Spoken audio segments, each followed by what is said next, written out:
Quem não adianta, recua. O amor de Deus é uma chama sobrenatural que, pela própria tendência, procura consumir tudo o que for carnal, terrestre, puramente humano, para elevar sobre essas cinzas e estas ruínas suntuoso edifício da graça santificante em toda a fidelidade aos planos de Deus sobre nós, edifício cujo remate será o paraíso. Portanto, sempre avante. Não ponhamos obstáculos às devastações desejáveis sempre maiores dessa preciosa chama. Esqueçamo-nos do que já fizemos para só pensarmos no que resta a fazer.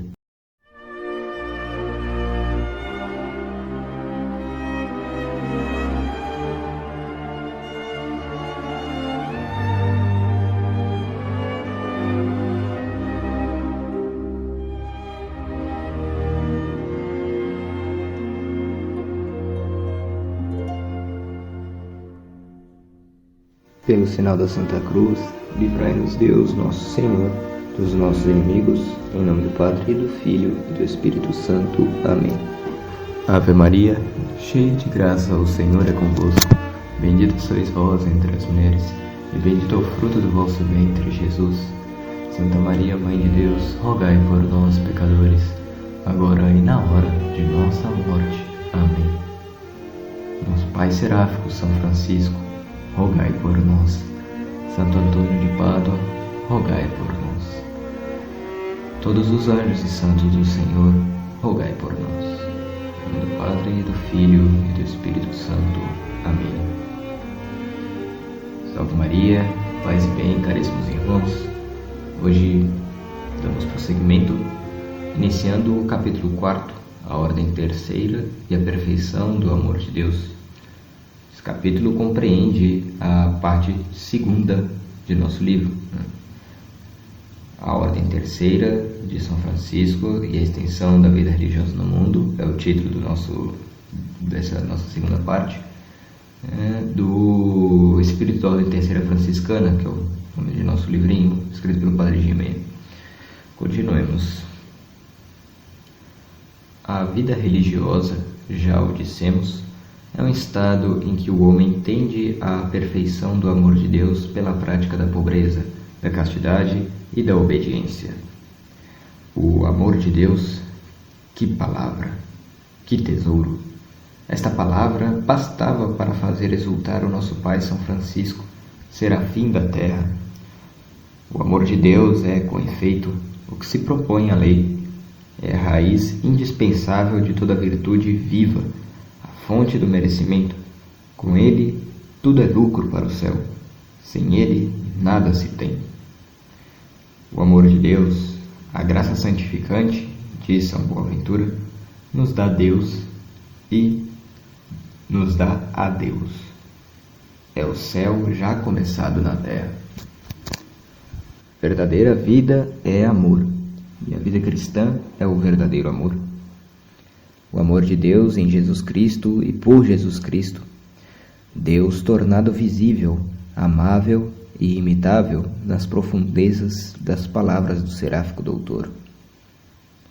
Ora, a vida religiosa é a perfeição da vida cristã, e nós já o dissemos, a vida religiosa, para as pessoas presas nos laços do século, que é a ordem terceira. O terceiro deve dizer a si mesmo muitas vezes: quero alcançar a perfeição do amor de Deus. Foi para esse fim que me alistei nas fileiras do Serafim de Assis. O terceiro deve ser pobre, pobre nas suas afeições, pobre por desprendimento, pobre na acepção amorosa e generosa da pobreza, das privações ou estados quase semelhantes. Se alguma coisa lhe falta, deve pôr Deus no lugar, segundo a tocante ideia do seráfico doutor. Ele basta-se a si mesmo, por que não lhe bastaria também? O terceiro deve ser casto, com a castidade conveniente ao seu estado, porque Deus é o autor de todas as condições, do matrimônio como da virgindade.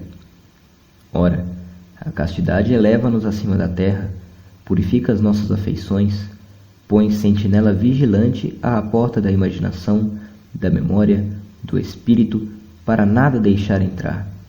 demorar-se ainda menos que manche ou deslustre. A obediência nos despoja de toda a nossa vontade, assim como a castidade nos separa de algum modo do nosso corpo, e como a pobreza nos desprendimentos dos nossos bens e de nossos corações. Ora, o que é tudo isso senão a libertação da alma, o deserto criado em torno de nosso coração? Quem agora construirá o edifício? Quem povoará? Quem fará nascer flores na solidão? O amor de Deus.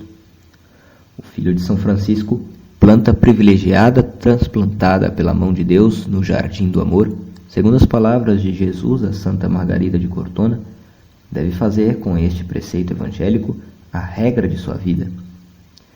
Amarás ao Senhor, teu Deus, de todo o teu coração, e de toda a tua alma, e de todas as tuas forças, e de todo o teu entendimento. Deus não pede senão amor, porque o amor é tudo e tudo resume. É o sinal que Ele é o nosso Deus, diz Bossuet.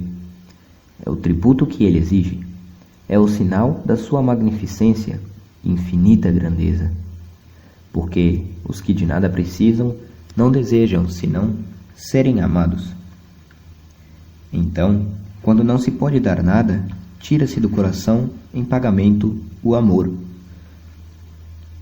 Amarás o Senhor. Amá-lo-ás porque Ele te possui como teu soberano mestre. Não é deles que tira a existência, o movimento, a vida? Não é Ele que te sustém a todos os instantes com a sua mão onipotente? Não é Ele que te concede gota a gota a vida, impedindo assim a todo momento de recaíres em nada de onde tu saíste? Tu amá-lo-ás porque Ele é o Senhor, mas tu amá-lo-ás também porque Ele é Deus. Tu amá-lo-ás por Ele mesmo, porque Ele vive de si mesmo e por si mesmo. Ele é a soberana perfeição na unidade e simplicidade infinitas da sua essência. Tu amá-lo-ás porque Ele é a beleza incriada, a bondade por excelência, a fonte necessária de todas as alegrias que inundam o céu e a terra. Tu amarás o Senhor, teu Deus.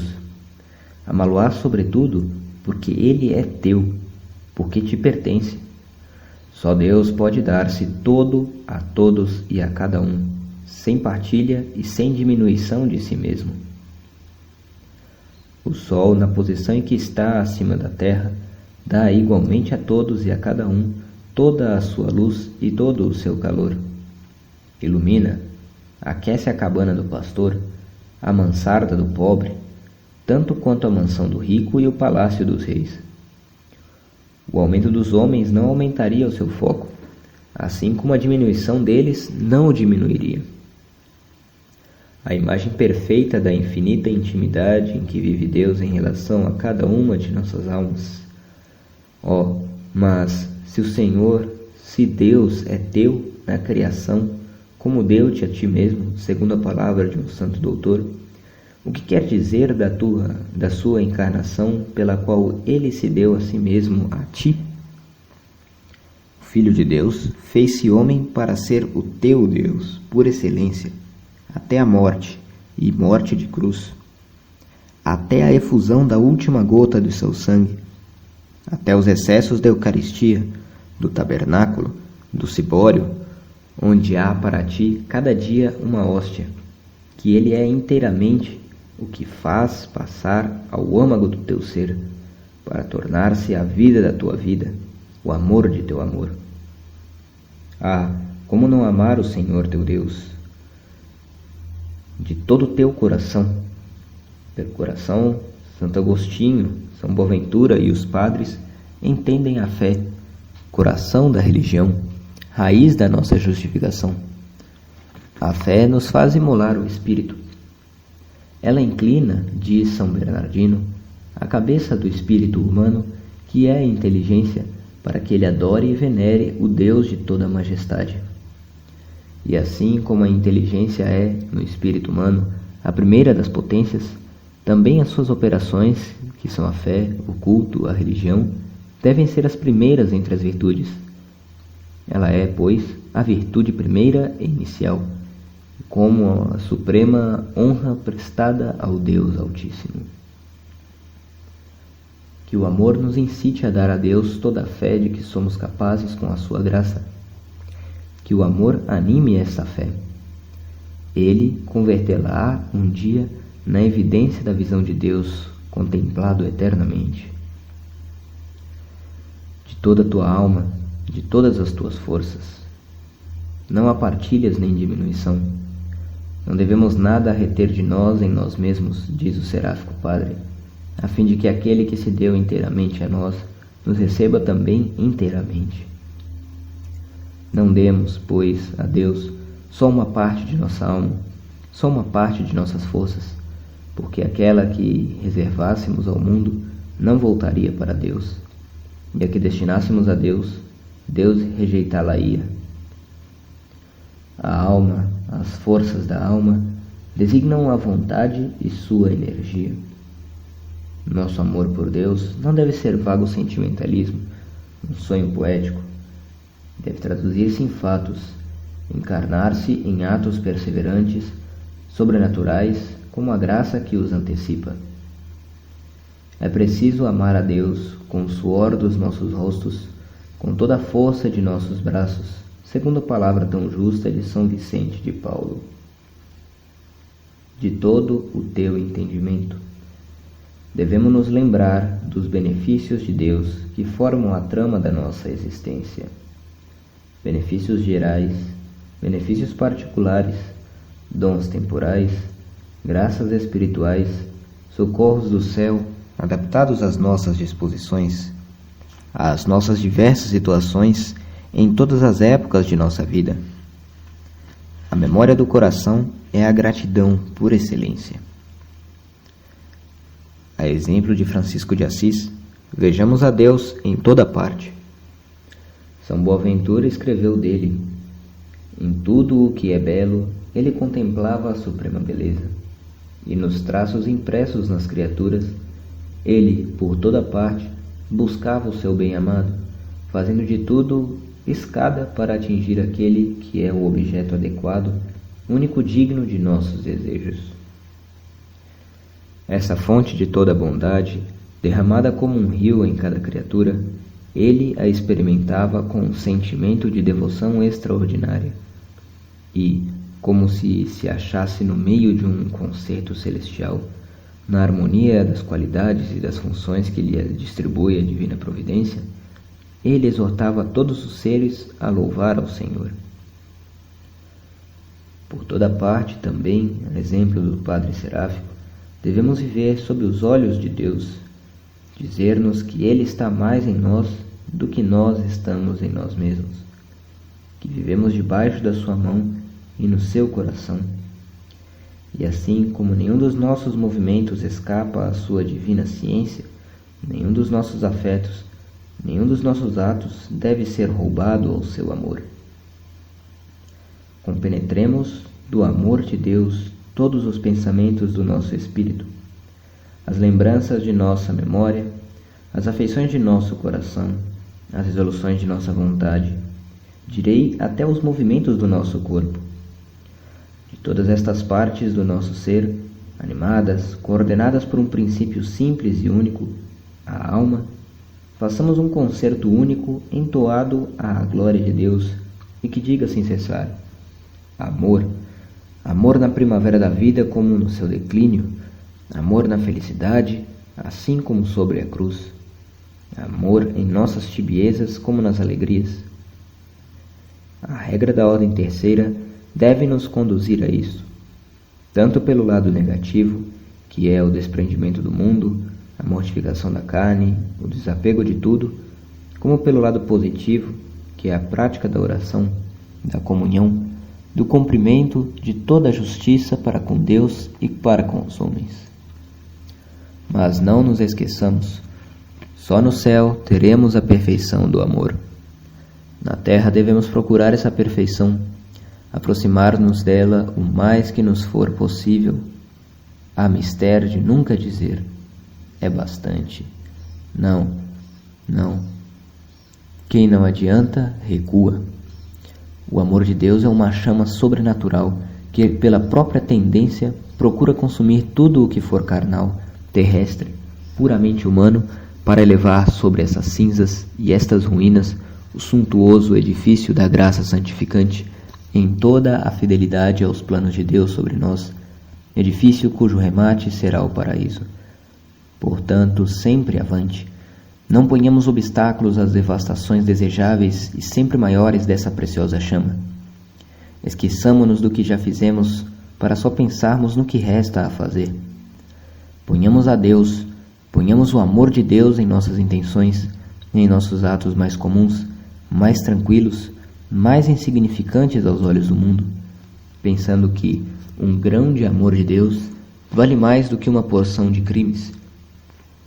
Esforcemo-nos pela prática do santo amor por consolar e indenizar o coração de Jesus, Mestre nosso adorável, de tantos ultrajes e amarguras com que o saciam incessantemente.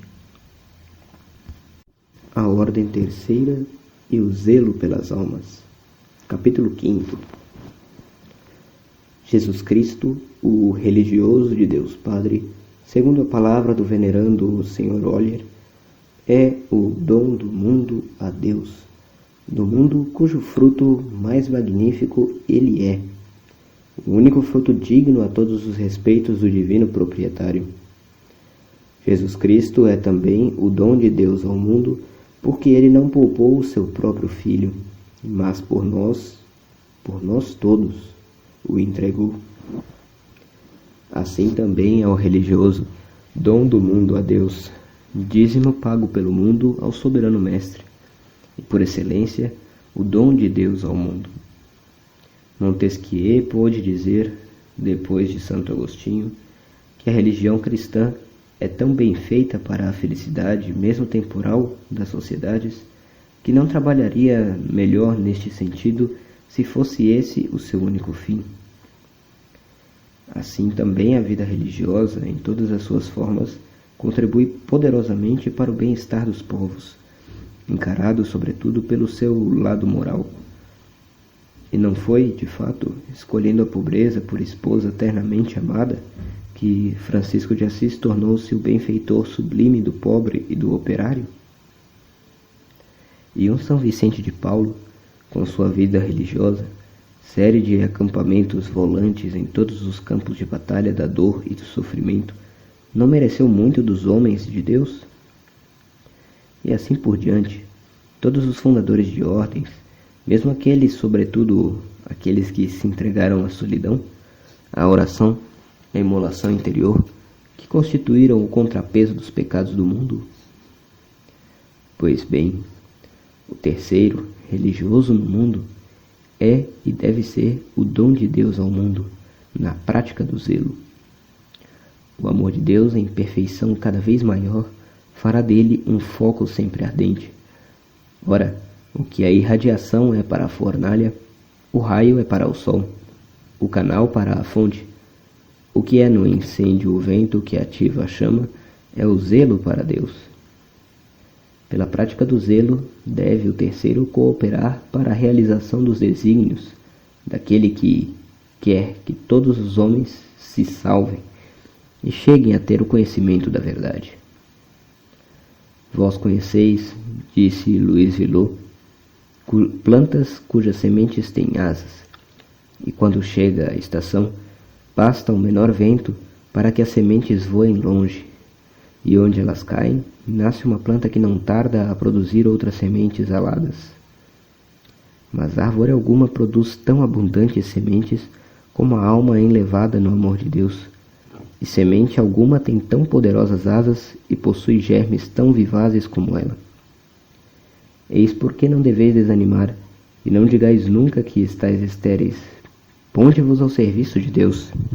Deus servir-se-á de vós, e na pobreza de merecimentos podereis merecer por muito tempo pelas obras daqueles que de uma de vossas ações mais com que de uma de vossas palavras os tiver movido. Nem todo o mundo pode ser pregador, mas todos podem trabalhar eficazmente para a salvação das almas. Invejais a felicidade daqueles que anunciam a palavra de Deus? Contentai-vos em pô-la em prática. Sede um sermão vivo, assim luza a vossa luz diante dos homens, que eles vejam as vossas boas obras e glorifiquem a vosso Pai que está nos céus. Vós podeis, ao sair de uma oração, de uma comunhão que vos encheram de Jesus, manifestar, numa palavra oportuna, os transportes da vossa alma, dizer tudo o que sentistes e, quiçá, o que vistes. Podeis fazer melhor do que dizer Jesus. Podeis ser Jesus. Jesus no cuidado em fazer bem todas as coisas, em observar com atenção as minúcias dos vossos deveres, em reprimir os vossos arrebatamentos, o vosso primeiro movimento. Que pena que inconsequência se fordes anjo na igreja e em casa um espírito inquieto, invejoso, desagradável, mesquinho, impertinente com vossos subordinados, criados e filhos. Não seria zelo, mas inconsequência, e incitaríeis as almas a se afastarem de Deus, da religião, da piedade, a despeito de todo o vosso esforço para aproximá-las dele.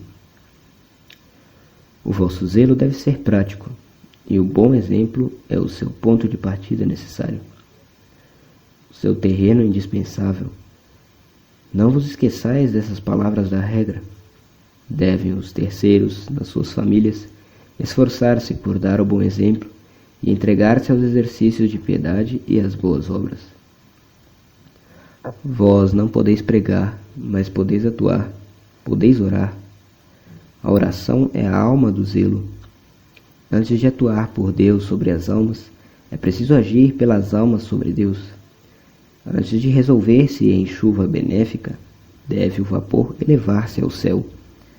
O que não podemos com a oração, esse poder do homem sobre a onipotência de Deus, aqueles que oram, escreveu o Donoso Cortés, fazem mais para o mundo do que os que combatem.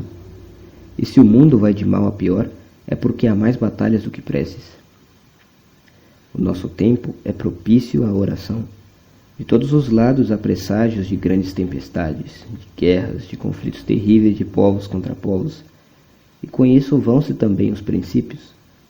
Não há homens. A maçonaria está onipotente.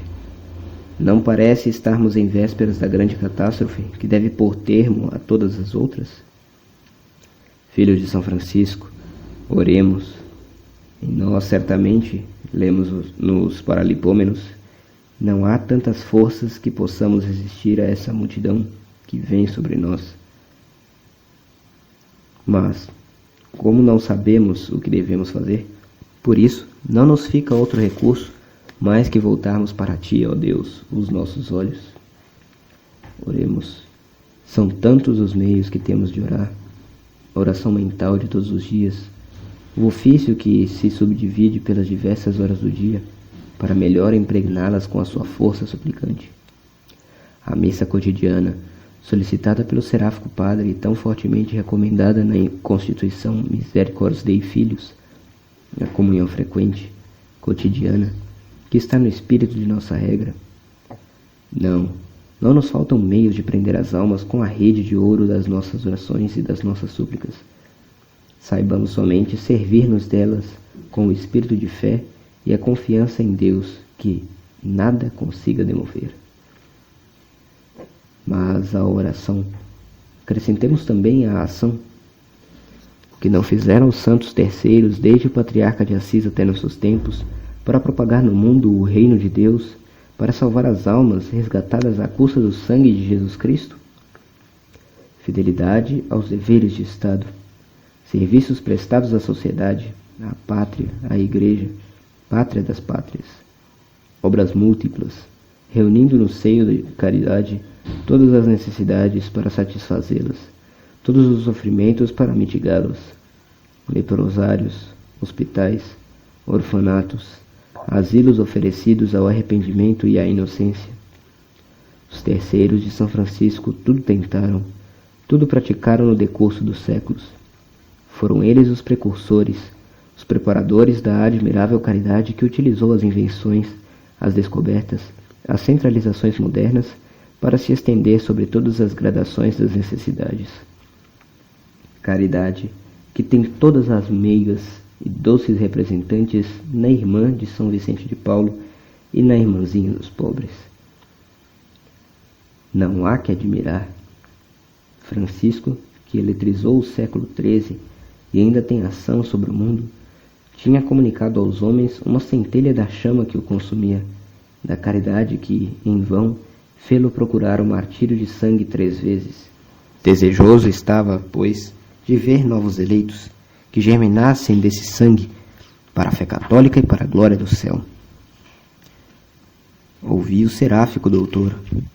Francisco, este pobre de Jesus Cristo, não possuía senão 2 coisas que pudesse dar livremente: seu corpo e sua alma. Mas tal era a oferenda contínua que deles fazia por amor de Jesus Cristo, que a todos os tempos, de algum modo, ele imolava seu corpo pelo rigor dos jejuns e a sua alma pelo ardor dos desejos. No exterior, no vestíbulo do templo, era um perpétuo holocausto. No templo mesmo, o perfume do incenso não cessava de elevar-se até o Senhor.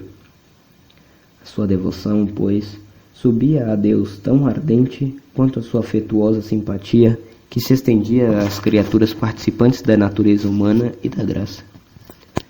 Porque, se a sua ternura e piedade o uniam tão intimamente a todas as criaturas e a ponto de tratá-las de irmãos e irmãs, não admira que a caridade o tornasse ainda mais irmão daqueles que são criados à imagem do Criador e resgatados pelo seu sangue. Ele não seria considerado amigo de Jesus Cristo se não zelasse pelas almas que ele resgatou. Ele dizia que não havia nada acima da salvação das almas. E essa palavra, Jesus Cristo, dignou-se morrer na cruz para a salvação das almas, bastava a seu coração e à sua fé para dar a justa medida da importância do zelo. Daí seu fervor na oração, a força que desenvolvia no púlpito e daí a atenção escrupulosa em dar o bom exemplo. Se às vezes o repreendiam pelas excessivas austeridades, ele respondia que era dado aos outros como modelo. Se eu falar, dizia ele, a língua dos homens e dos anjos, se não tiver a caridade no meu coração, e se não der ao próximo bom exemplo, de pouco sirvo para os outros e sou inútil a mim mesmo. Filhos de São Francisco, trilhai os caminhos do vosso Pai. Uma grande alma exclamava um dia: ser apóstolo, ser salvador, eis a única felicidade que me prende à vida. Podeis ser salvadores a pouco custo. Aproveitai de vosso poder, porque os braços de Satanás, os homens escandalosos, não perdem tempo. Daí o bom exemplo, sede para todos e para toda parte o bom perfume de Jesus Cristo. Sede-o pelo espetáculo de uma vida honesta, essencialmente cristã, solidamente piedosa, que evita tanto a negligência como os exageros do ardor religioso, inspirado antes no temperamento do que na graça, sempre calma e constante em si mesma. Imitai, de resto, os exemplos que se patenteiam aos vossos olhos e que estão proporcionados às vossas forças. Vede essa terceira, modesta como a humildade, mansa como o Divino Mestre, ativa como o zelo. A providência talvez lhe tenha partido todos os laços, todas as cadeias que aprendiam à vida, e foi para multiplicar as suas boas obras e alargar o horizonte de sua caridade. Ela tornou-se a verdadeira filha do patriarca de Assis, a vista do cego, o pé do coxo, a mãe dos órfãos, a consolação dos que sofrem. A sua obra de predileção é a manutenção dos altares materiais, dos altares vivos, os futuros padres, que pouco a pouco vão se educando nesses asilos da piedade e da ciência, que chamam grandes e pequenos seminários.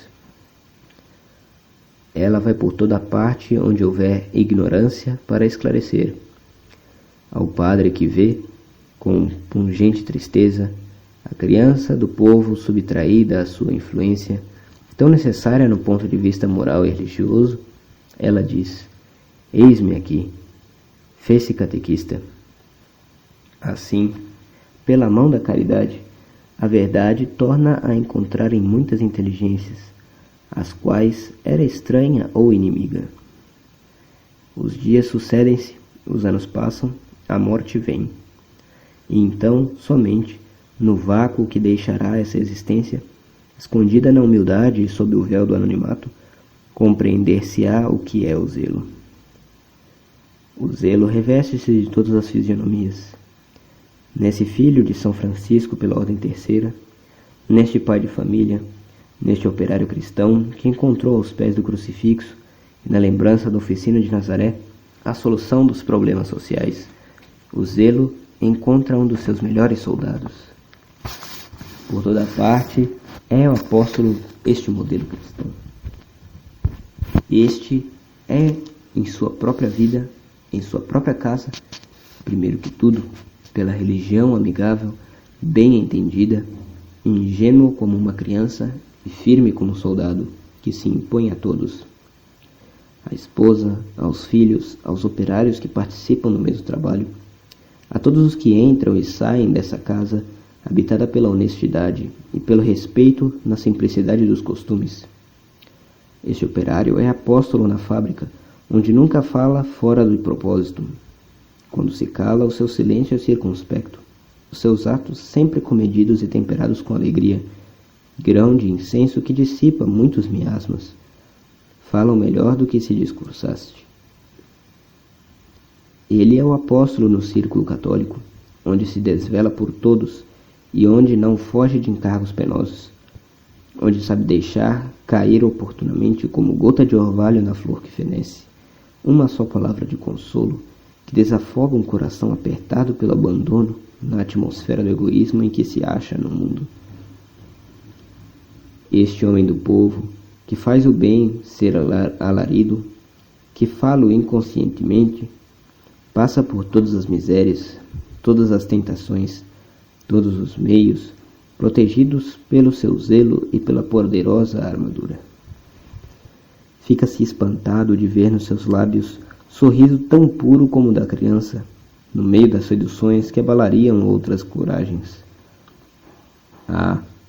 Compreende-se que, porque Ozanam, querendo fazer cristãos todos os moços de Paris que tivessem instintos religiosos, tentou fazer deles apóstolos. Nós também experimentemos sinceramente, lealmente, de modo prático, salvar as almas, e assim salvaremos a nossa alma. Concluímos essa formação. Novamente, peço perdão pelo atraso com que foi gravada, mas vos pedimos orações principalmente para que saibamos aproveitar essa oitava de Corpus Christi. Um dos principais motivos do atraso foi a preparação da festa do Santíssimo Corpo de Nosso Senhor. E como nos faz essa reflexão o livro, tenhamos presente que devemos ser Jesus, devemos também nós, que comungamos a Nosso Senhor, sermos também, nos assimilarmos e verdadeiramente mudarmos-nos em Nosso Senhor. Peçamos a intercessão de todos os santos e anjos, principalmente aqueles santos que tanto nos inspiraram por meio da Ordem Terceira de São Francisco, a fazer penitência para nos moldarmos cada vez mais a Nosso Senhor. Ave Maria, cheia de graça, o Senhor é convosco. Bendita sois vós entre as mulheres, e bendito é o fruto do vosso ventre, Jesus. Santa Maria, Mãe de Deus, rogai por nós, pecadores, agora e na hora de nossa morte. Amém. Em nome do Padre, e do Filho, e do Espírito Santo. Amém.